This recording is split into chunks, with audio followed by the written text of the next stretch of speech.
বাপরে বাপ, কত বড় ক্লায়েন্ট এসছে দেখতেই পাচ্ছ আজকে আমার স্যালনে। তো এই পুচকি আজকে হেয়ার কাট করবে, আর কত মিষ্টি তোমরা দেখতেই পাচ্ছ আজকে আমার পুচকি ক্লায়েন্ট। আর আজকে আমার ক্লায়েন্টের নাম কি জানো? মনামি মহাপাত্র। তো ওর কথাগুলো কত মিষ্টি তোমরা দেখো, তোমরা ভিডিওটা পুরোটা দেখলে তোমরা বুঝতে পারবে। আর সত্যি কথা কি জানো তো, সারাদিন কাজের মাঝে যখন খুবই টায়ার্ড হয়ে যায় তখন কিন্তু আমাদের মন ভালো করার জন্য এই রকম মাঝে মধ্যে পুচকি ক্লায়েন্টগুলো আসে, আর সত্যি কথা আমাদেরও কিন্তু মনটা রিফ্রেশ হয়ে যায়। ন্যাড়ামুন্ডি হবে তুমি? হ্যাঁ, ন্যাড়ামুন্ডি হবে? না, আমি ন্যাড়া হব না। ন্যাড়া করে দেবো বলেছি, কি কান্না কাঁদছিলে তুমি? আমি বলি চল ন্যাড়াটা করে। ঠিক আছে, তোমার কাটিংটা আমি করে দিচ্ছি, দেখা যাক কিরম হয়। কাটিং করে দিচ্ছি। হ্যাঁ, তো তোমরা দেখতেই পাচ্ছ আমি পুচকিকে নিয়ে বসে গেছি, একটা কাটিং করব। তোর মায়ের ডিমান্ড ছিল চুলটা যেন একদমই ছোট না হয়, একটু বড়োর মধ্যেই যেন কাটিংটা করে দিই। কারণ আমাদের ছোট্ট ক্লায়েন্ট কিন্তু ফটোশ্যুটও করে, খুব সুন্দর ডান্সও করে, আর অনেক প্রোগ্রামও করে। সামনেই যেহেতু দুর্গাপূজা, ওর একটা শ্যুটও আছে, তার জন্য হেয়ারটা কিন্তু বেশি ছোট করা একদমই যাবে না।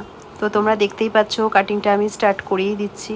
আর ছোট বাচ্চাদের কিন্তু খুব সাবধানে হেয়ার কাটিং করতে হয়, তো সেই জন্য দেখো আমি খুব আস্তে আস্তে কাটিংটা স্টার্ট করে দিলাম। আর বুঝতেই পারছো যে মাথায় এদিক ওদিক যেহেতু ঘোরায়, আমার সত্যি ভীষণ ভয় লাগে ছোটদের কাটিংটা করতে।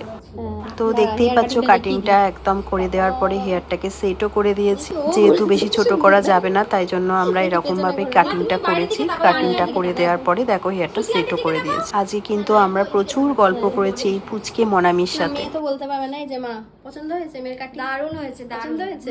আবার বেশি ছোট হয়ে যায়নি তো? না না, ঠিক আছে। কি হলো? ওখানে চিপসের প্যাকেট আছে, দে। চকলেট তো নেই, দেখি বাবু। আচ্ছা, নামটা সবাইকে একবার বলে দাও তো, তোমার নাম। নাম বলে দাও। নাম বলো। মনামি। আচ্ছা, মনামি কি বলো?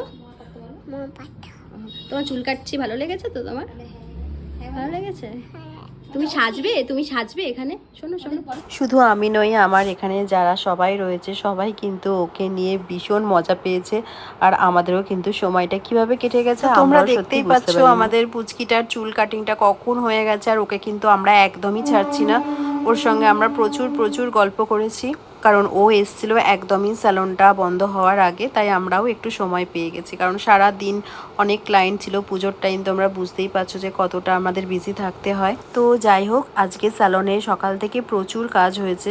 যেহেতু আমরা সবাই মিলে কাজ করছিলাম, ভিডিওটা করা হয়নি। সবার কাটিং, সবার হেয়ার স্মুথনিং। তো শেষের দিকে আমরাও ফ্রি ছিলাম, পুচকির সঙ্গে অনেক আড্ডাও মারলো, আর আজকের দিনটা ভীষণ ভীষণ ভালো কাটলো। তোমাদের ভিডিওটা কেমন লাগলো জানিও। চলো টাটা, পাবে সবাই।